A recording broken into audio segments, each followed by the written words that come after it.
গেলে পড়াবো। তুমি যদি মনে করো যে আসতে চাই না, যেহেতু কালকে পরীক্ষা যদি তুমি যদি মনে করো যে আমি আসতে চাই না, সেটা তোমার বিষয়। কিন্তু পরীক্ষার আগে রবিবারগুলো, আগের রবিবারও পড়িয়েছি, তার আগের রবিবার পড়েছি, তার আগের রবিবার পড়েছি। যদি তুমি না আসতে চাও সেটা তোমার বিষয়, কিন্তু আমি বিকেলে পড়াবো। আমার কোচিং বন্ধ থাকবে না, পরীক্ষার আগে কোনো দিনও বন্ধ থাকবে না, বুঝেছো? মনে থাকবে। হ্যাঁ, পরীক্ষার সময় আমরা 3 বেলায় পড়াচ্ছি, প্রত্যেকবারই পড়াই, এবারও। এবার তুমি বাড়িতে বসে আমরা এখন যা পড়ালাম, বাড়িতে এখন থেকে সন্ধে পর্যন্ত পড়বা। পড়ার পরে যা পারবা না সেটা আমি বিকেলে 6টার পরে দেখিয়ে দেবো। তাহলে তোমার কি হলো, এদিকে সব কভার থাকলো তো।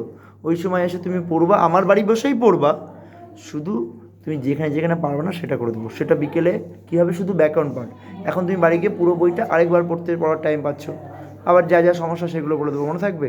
পরীক্ষার পরে যখন রেজাল্ট কম পাবা, তখন আজকে যা যা বলেছি এগুলো তোমাকে আরেকবার দেখাবো। ঠিক আছে।